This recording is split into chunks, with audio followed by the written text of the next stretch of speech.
Please welcome Cath Morris.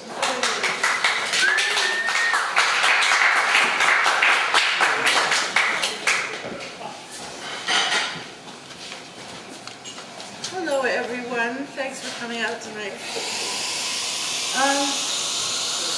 First of all, I would like to thank my publisher. That's the first time I've ever really been able to use that phrase, and it feels good.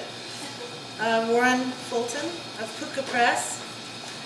And secondly, I would like to thank my editor, advisor, and cover designer of my little book here, Jamie Reid, who also happens to be one of my favorite Vancouver poets and a dear old friend.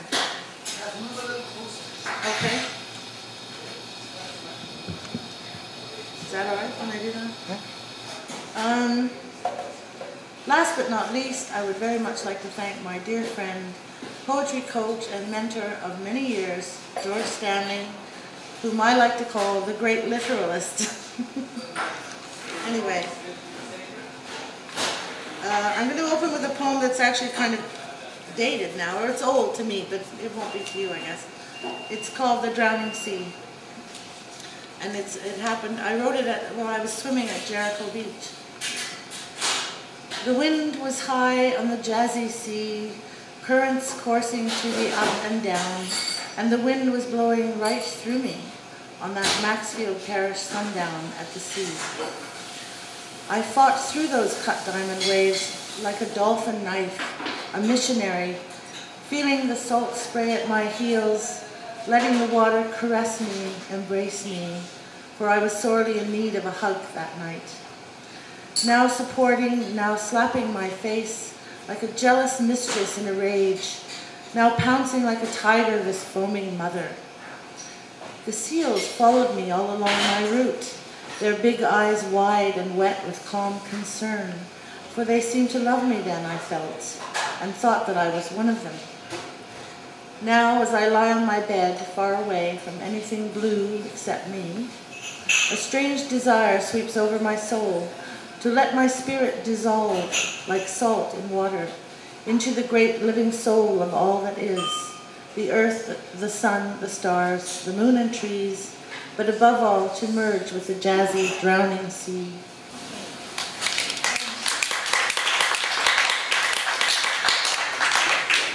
This poem is called Red Donkeys.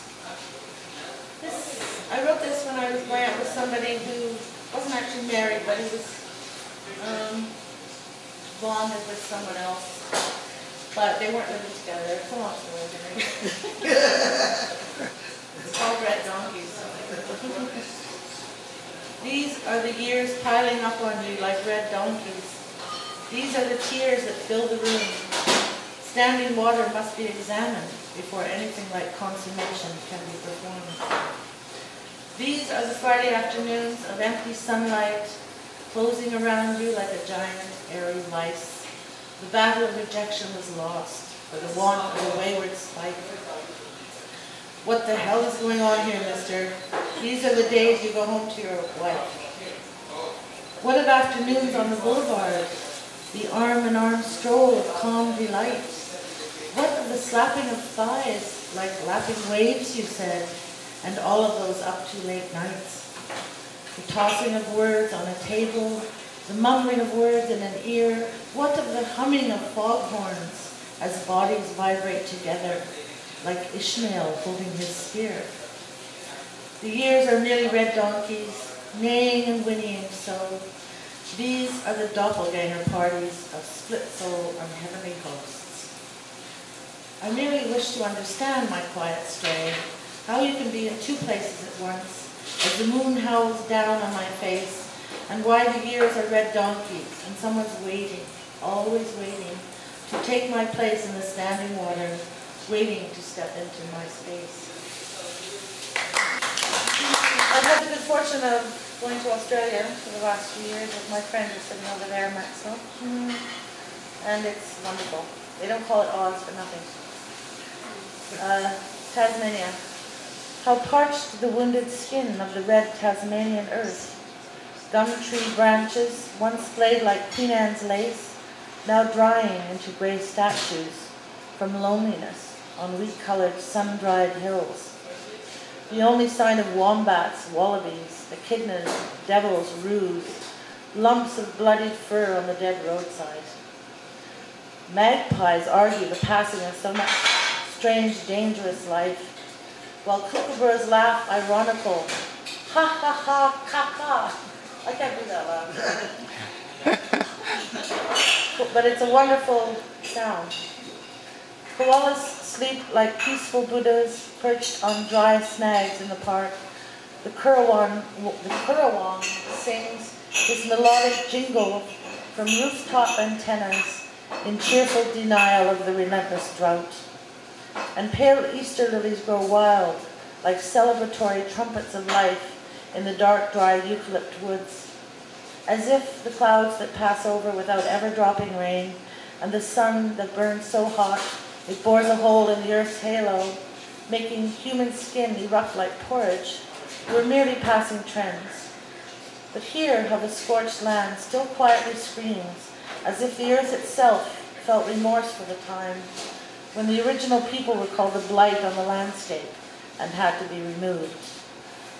While the wounded land cries out for someone to notice it's dying of thirst, the magpie's haunting warble whistles through my ears as the earth awakes. Whoodle-dee-wee-de-whoop.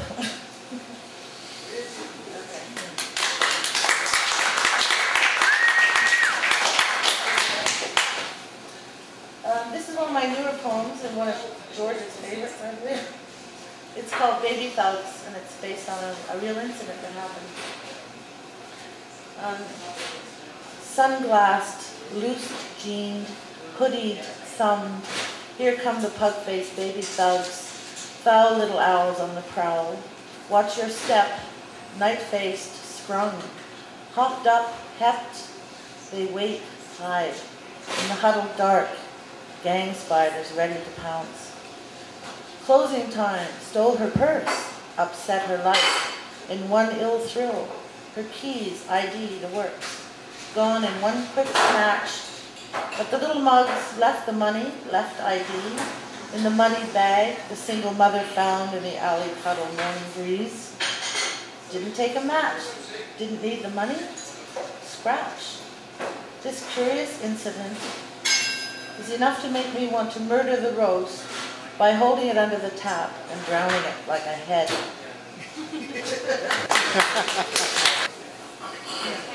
The Venus of Willendorf.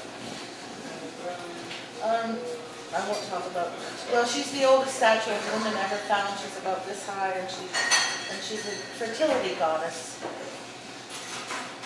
The Venus of Willendorf wept, but her tears were so far inside, they radiated out in dark, dry waves towards inner tunneled stars. She had become a barren mute, despite breast size and the appearance of fertility.